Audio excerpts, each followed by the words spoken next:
Totoo po ba isa sa mga paraan ng pagpapakita ng pagpamahal, pagpapahalaga sa ating mga magulang, yung bang hindi mo kinakalimutan o tuluyang kinakalimutan? Totoo po ba yan? At isang paraan ng pagpapakita ng pagmamahal, pagpapahalaga, yung hindi pa rin nawawala ang respeto sa kanila kahit wala na sila. Totoo po ba yan? At the same time, yung hindi pa rin nawawala o nagbabago yung pagpapahalaga mo kahit wala na sila dito sa buhay na ito.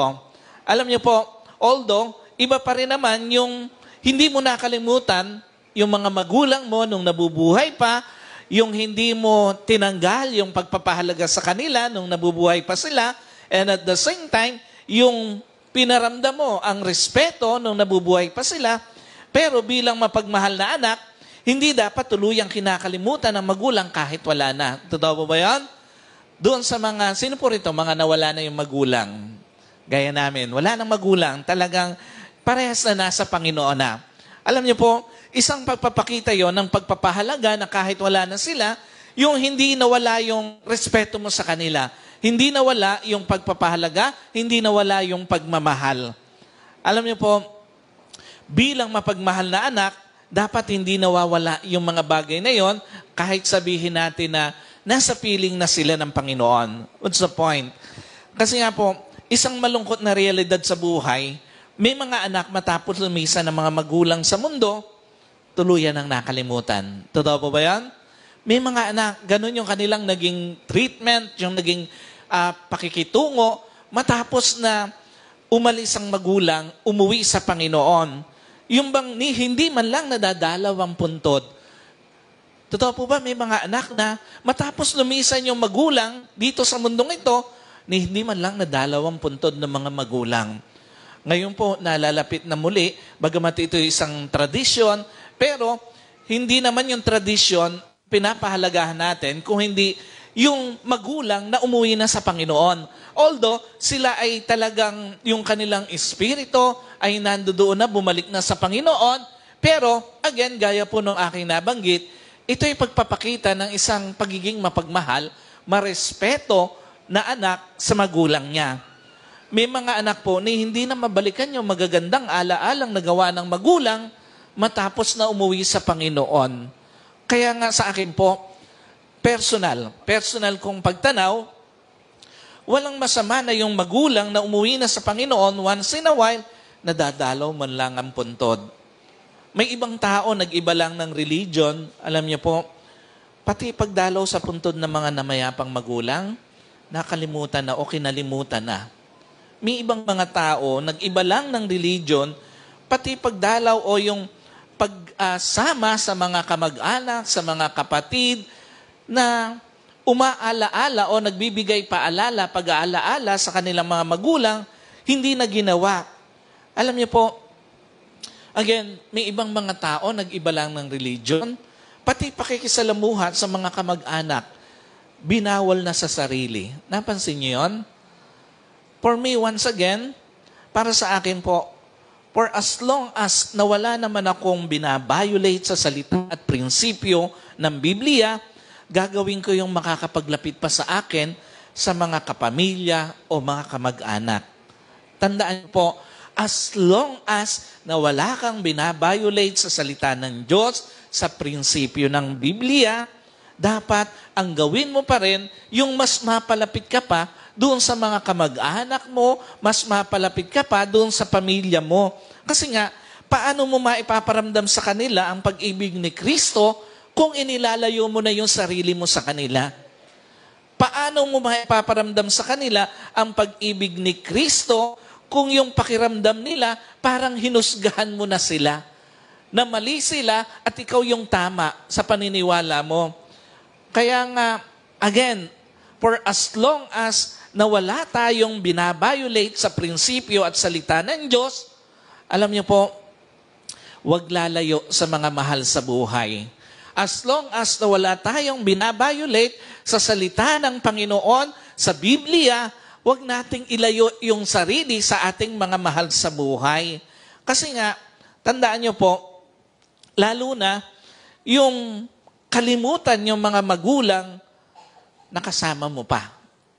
Alam niyo po, kahit nag-iba ka na ng paniniwala ng religion, dapat hindi nagbabago pagtanaw sa pamilya, lalo na sa mga magulang, lalo na at kasama na. Kasi nga, pag wala na sila, nasa Panginoon na, marami pong mga katotohanan sa buhay na ito na useless na. Pag nasa Panginoon na ang mga magulang natin, maraming mga bagay na hindi na nila mararamdaman at hindi na rin nila makikita pa.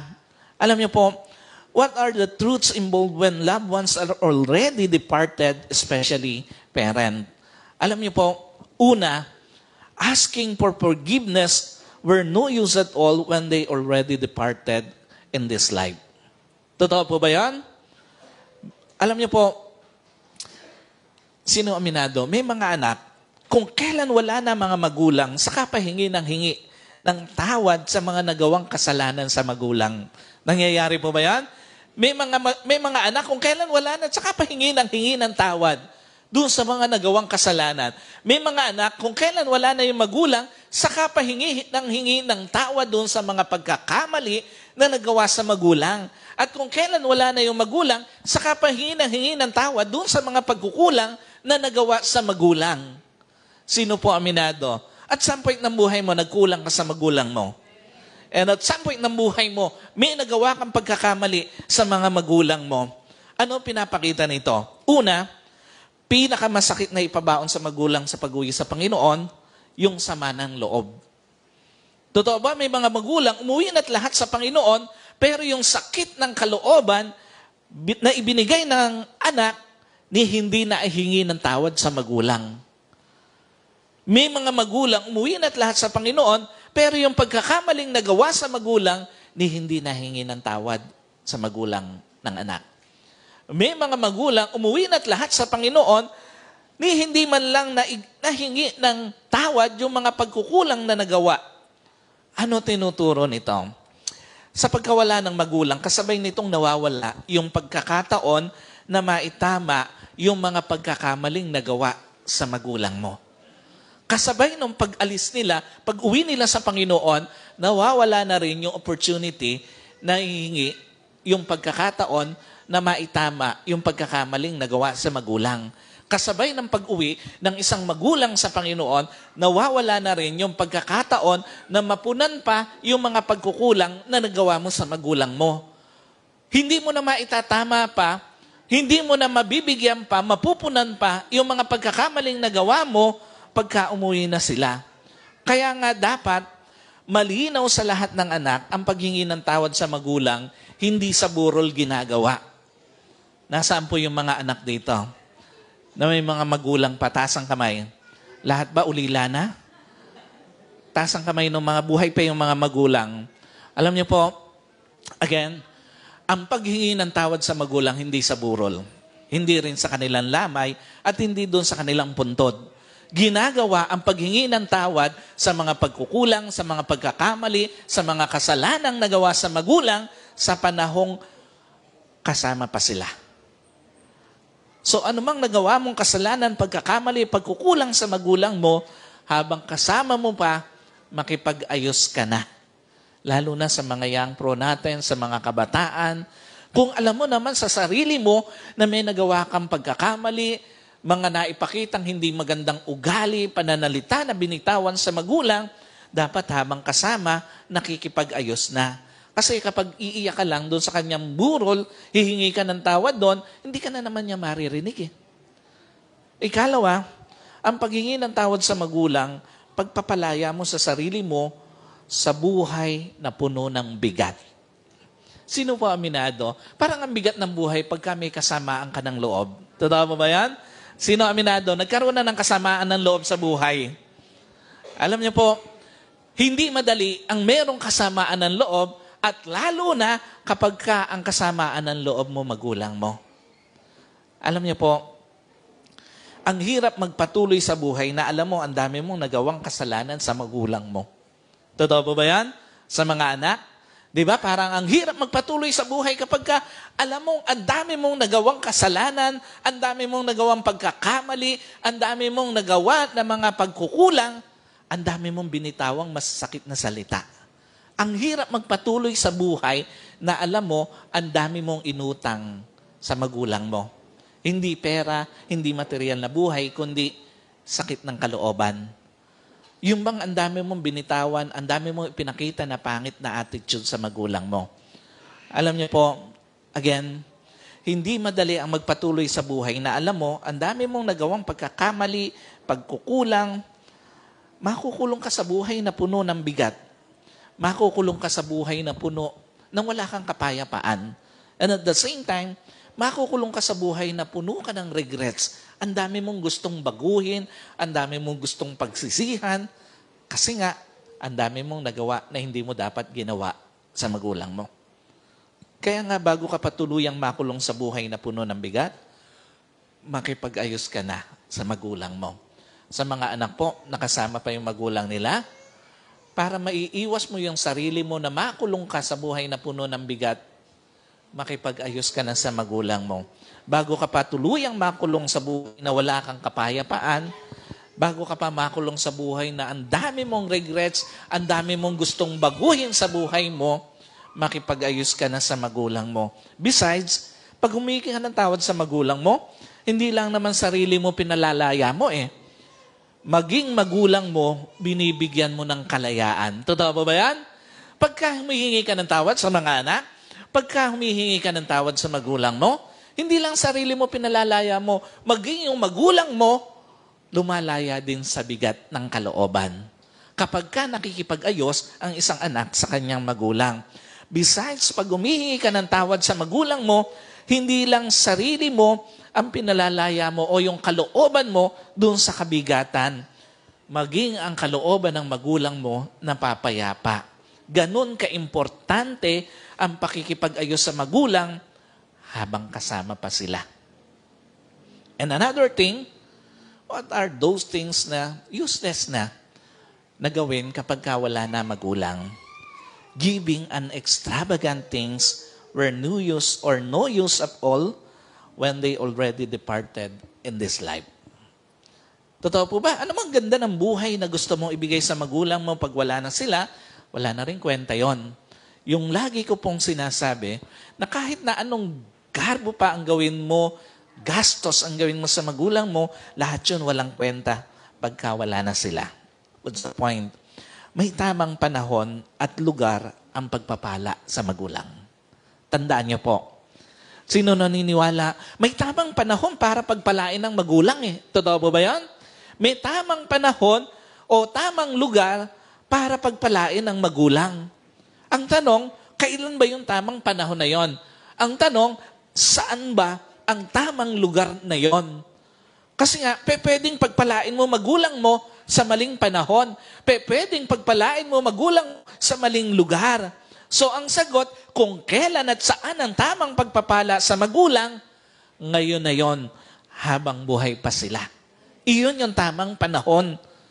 Huwag mo nang intayin na limpak-limpak pa yung salapi mo bago mo pagpalain ng magulang mo. Sa anumang meron ka, pagpalain mo sila. Huwag mo nang intayin na kontraktor ka pa o bago ka maging kontraktor, tsaka mo pagpapalain ng magulang mo sa mga anak. Huwag mo nang intayin maging engineer ka pa ng DPWH, tsaka mo pagpapalain ng mga magulang mo. Sa kung anong meron ka, pagkasyahin mo, isama sila sa pagpapala na meron ka. So, ikalawa, wala sa dami ng pera, nasa dami ng intensyon ang kakayanan para mapagpala ang magulang.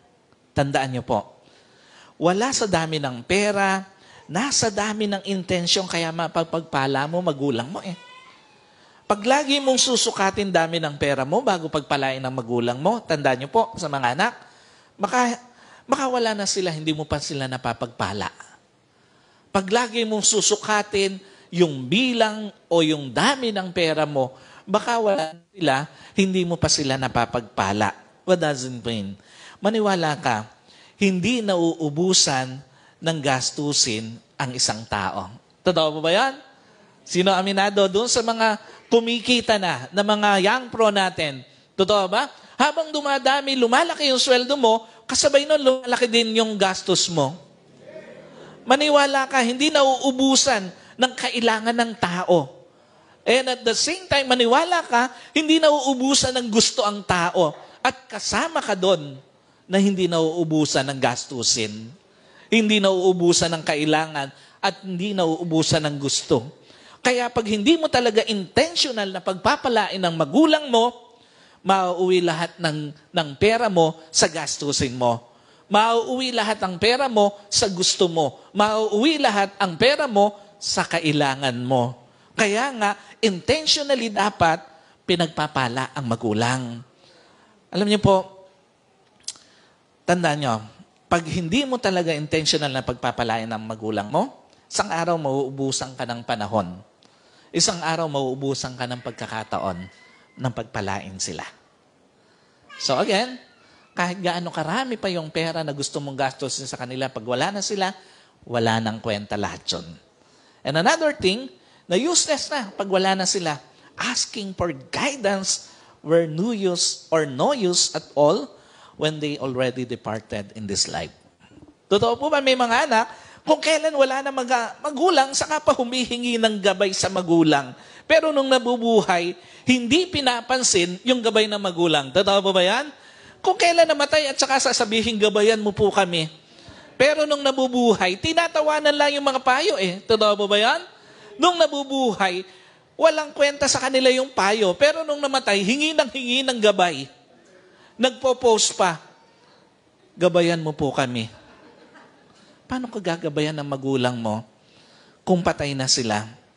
Alam niyo po, by the way, we do not judge yung mga tao na namulat sa ganong paniniwala o concept na humihingi ng gabay sa mga namayapang mga mahal sa buhay.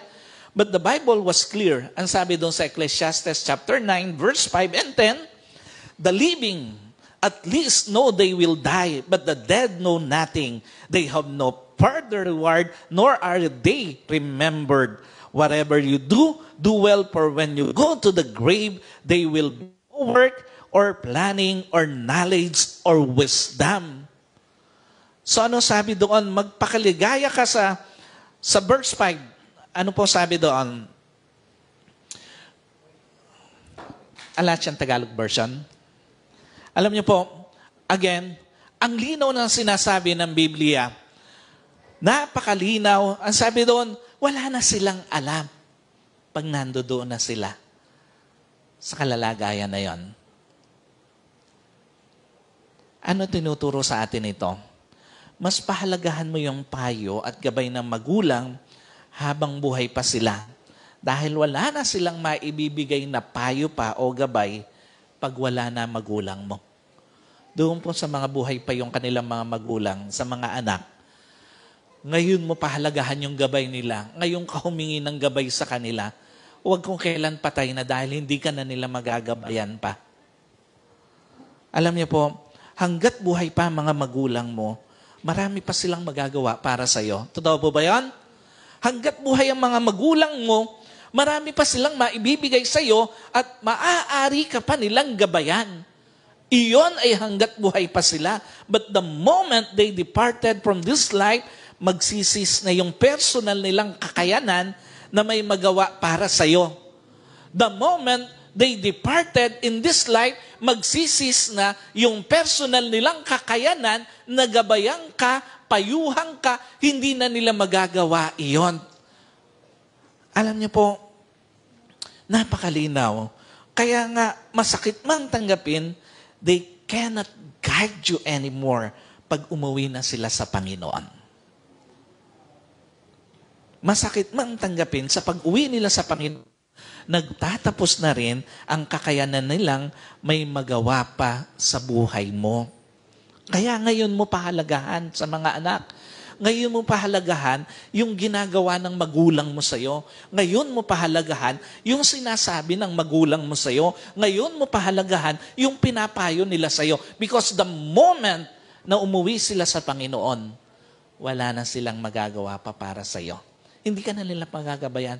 Hindi ka na rin nila mapapayuhan pa. Ikalawa, bago pa maging alaala mga magulang mo, at mga paalala nila, iparamdam mo na yung halaga ng magulang mo. Alam niyo po, sino naniniwala yung pagpaparamdam na iba talaga pag may magulang pa, maipaparamdam mo lang yun sa panahong nandito pa sila eh. Totoo ba yan? Hindi mo na maipaparamdam sa magulang mo na iba ang may magulang pag wala na sila eh. No. Yung pagpaparamdam na blessing ang may magulang pa, sa panahong nandito pa sila, doon mo pwedeng iparamdam yon.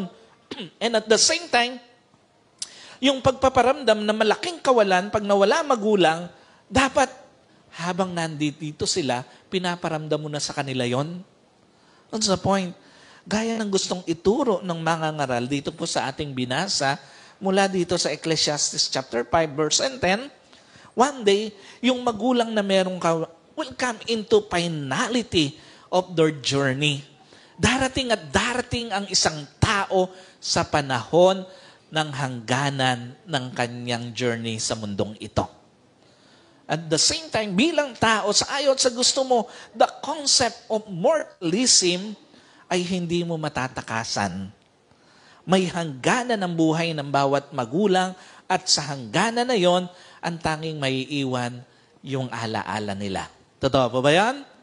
Hindi mo pwedeng takasan yon, yung konsepto ng mortalism na tayo ay mga mortal at may hangganan, may limitasyon, magtatapos yung darating tayo doon sa finality ng ating journey, sang araw mangyayari yon. Ang may iwan na lang sa iyo, yung alaala ng mga magulang mo.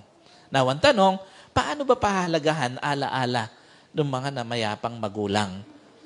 Alam niyo po, pagkatapos nating maunawaan yung mga bagay na useless na pag nawala pa ang magulang o nawala na ang magulang, paano naman natin sila aalalahanin? Alam niyo po, how to value the memories of departed loved ones, especially parent. Una, love those whom they used to love. Sino po naniniwala?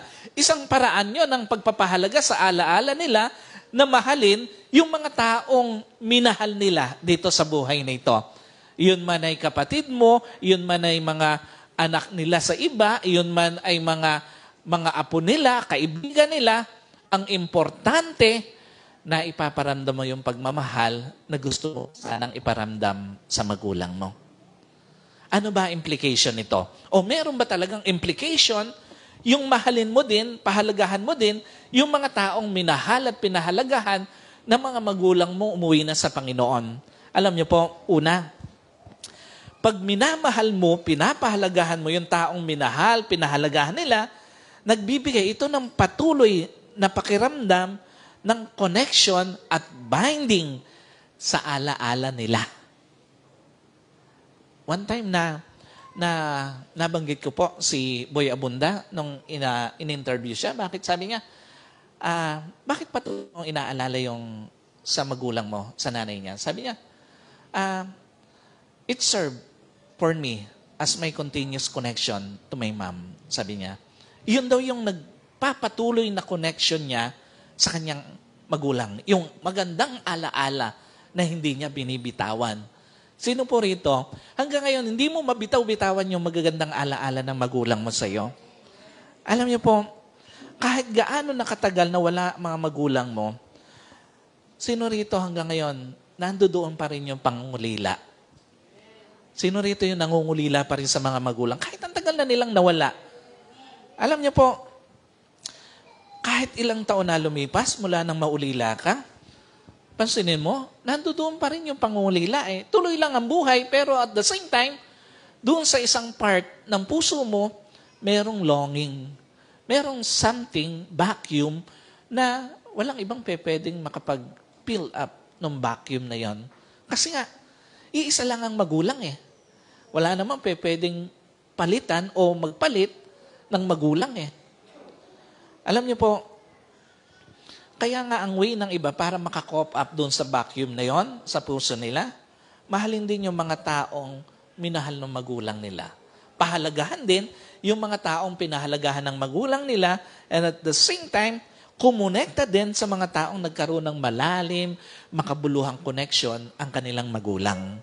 Kasi nga, on that way, the connection still remain kahit sa alaala na lang. On that way, the bonding is still alive kahit sa alaala na lang. Ikalawa, pag minahal mo, pinahalagahan mo mga taong minahal at pinahalagahan ng mga umuwi mong magulang sa Panginoon, tumutulong itong mapabilis yung healing process mula doon sa mga napayapang magulang. Sino po aminado? Isa sa mga pinakamatagal pagalinging sakit, yung sakit ng pagkawala ng magulang. Totoo ba yan? Ang tagal niyang gumaling eh. Yung kahit ang tagal-tagal na nilang nawala, pagka naalala mo, yung sandali, nakasama mo sila, naalala mo yung mga panahon na may pinagdadaanan ka, nandoon sila, tumutulong sa'yo, hindi mo naiiwasan, parang tumutulo na lang kung saan luha mo. Totoo ba yan? Bilang isang anak, parang ang hirap gumaling. And at the same time, isa po sa mga pinakamatagal matanggap, yung reality na wala ka ng magulang. At isa sa mga pinakamahirap itawid na pace ng journey ng isang tao, yung pace na nawala yung magulang niya. Yung bang parang kahit ang tagal-tagal na, hindi mo matawid-tawid ng husto. Anong pinapakita nito? Tiyak na magbabago at magbabago buhay ng anak pag nawala magulang eh. Totoo po ba yan? Tiyak na magkakaroon ng malaking impact sa buhay ng anak pag nawala ang magulang. Kaya nga para matulungan ng anak sa healing process, yung mga naulila sa magulang, yung pagmamahal na hindi niya naiparamdam sa magulang, ipaparamdam na lang niya sa mga taong minahal ng magulang niya. Para matulungan yung mabilis na healing process sa pagkawala ng magulang, pahahalagahan na lang niya, kukonekta na lang siya doon sa mga taong nagkaroon ng malalim na connection sa kanyang mga magulang. At higit sa lahat, alam niyo po, pag ginagawa natin yung mga bagay na yon, you were able to value the memories of your departed parent. Ikalawa, paano natin ibabalyo yung kanilang mga alaala? Honor their legacy by living a life of honor. Sino po naniniwala? Isang paraan ng pagpapahalaga yung sa alaala ng magulang, yung mabuhay ka sa klase ng buhay na meron ka yung maayos na klase ng buhay. Isang paraan ng pagpapahalaga sa alaala ng magulang, yung ang daming taong nagpapasalamat dahil sila yung naging magulang mo. At isang paraan ng pagpapahalaga sa alaala nila, yung mabuhay ka, yung sa bawat sandali, naaalalahanin mo sila, hindi nawawala yung pasasalamat mo sa kanila. Kasi may mga anak na pagka naalala yung magulang na nawala, parang ang pangit pa ng mga binabanggit na salita eh. Alam niyo po, isang paraan ng pag-honor sa legacy, sa alaala ng mga magulang, yung bawat sandali na maalala mo sila, hindi nawawala yung pasasalamat sa iyo. Alam niyo po, ano pinapakita nito? Laging piliin ang mabuting pananalita sa mga magulang, lalo na para sa magulang na umuwi na sa Panginoon. Alam niyo po, isang realidad sa buhay, hindi lahat ng memories ng anak sa magulang masaya. Totoo po ba yan? Sino aminado? May mga pagkakataon, nagkakasamaan kayo ng loob ng magulang mo sa mga anak na narito. Totoo po ba yan? Isa sa mga realidad ng buhay, hindi lahat ng memories ng anak sa magulang maganda. And at the same time, isa sa mga malungkot na realidad ng buhay, hindi lahat ng memory sa magulang masarap balikan. Sometimes, may mga alaala tayo na pag binalikan natin, masasaktan tayo.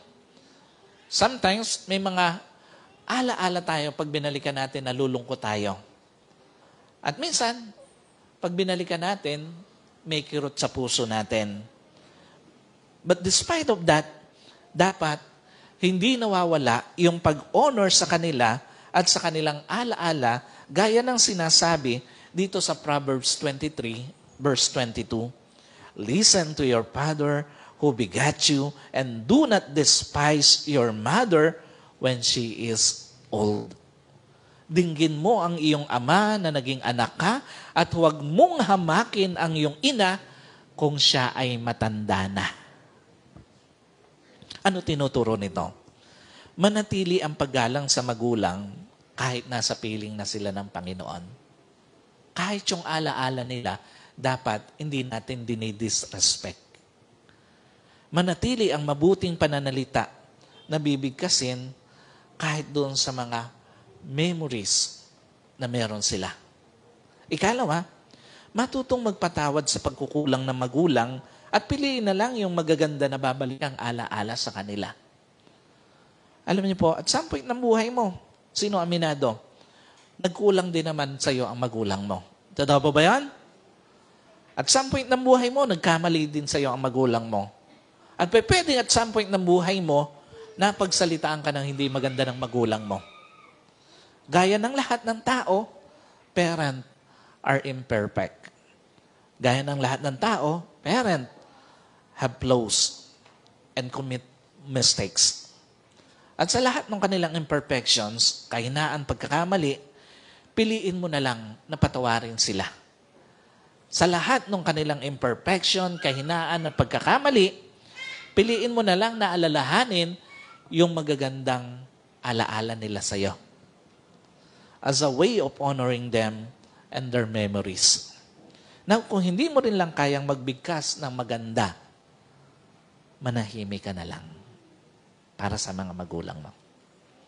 And finally, focus on the hope of reunion with your parent.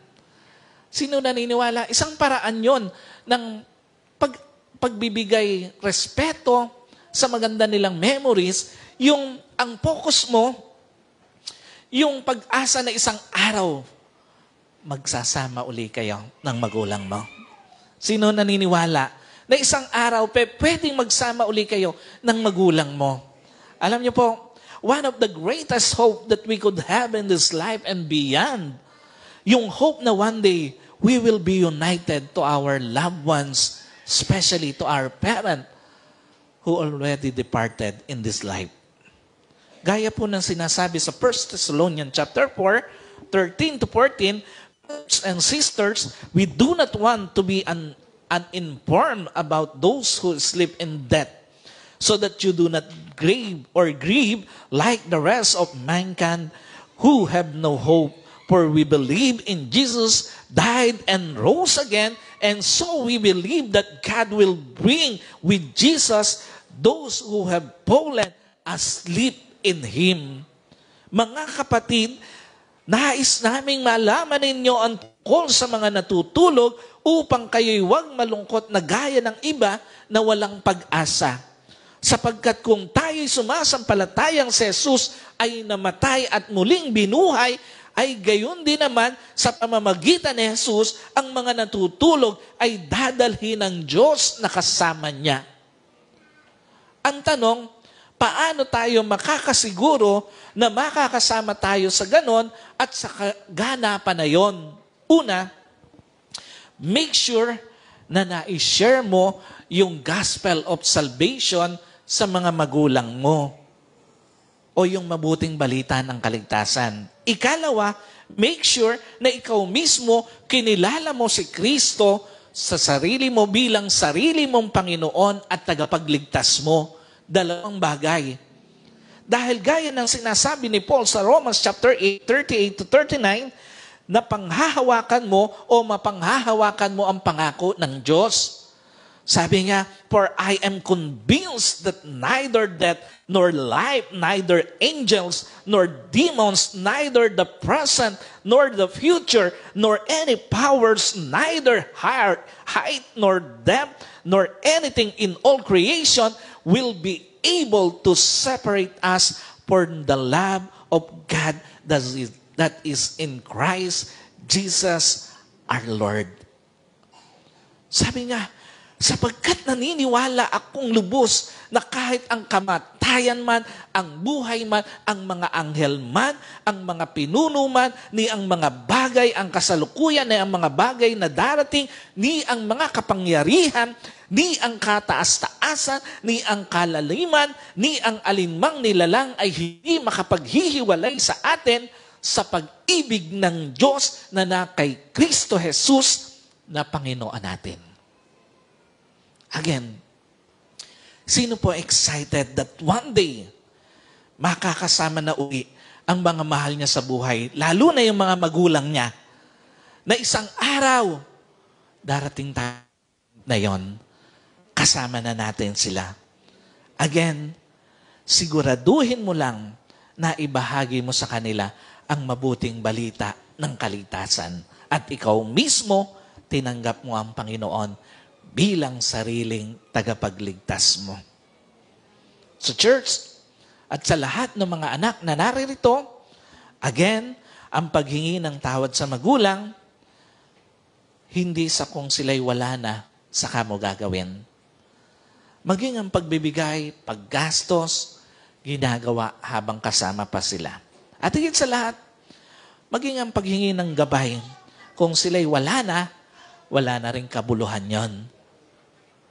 So, ang tangi mo lang magagawa, pag wala na sila, pahalagahan ang alaala nila. At para magawa mo yon, sikapin mong mamahal din yung mga taong minahal nila. Mamuhay doon sa karangal-rangal na pamamaraan ng pamumuhay at sikaping mapuno ng kasabikan na isang araw magkakasama uli. Makakasama uli natin yung mga mahal natin sa buhay sa piling ng Panginoon, lalo na yung ating mga magulang. So let us pray. Panginoon, sa umaga ito, salamat po sa pagtuturo mo sa amin kung papaano namin aalalahanin ang mga magulang na kasama pa namin at yung mga magulang na wala na sa piling namin. Salamat po at nawa mula sa iyong mga salita na unawaan po namin ang tamang paraan ng pagtrato sa kanila at maging sa kanilang mga alaala. Sa pangalan po ng aming Panginoon Jesus, ito po mga aking dalangin. Amen. God bless po sa inyo lahat.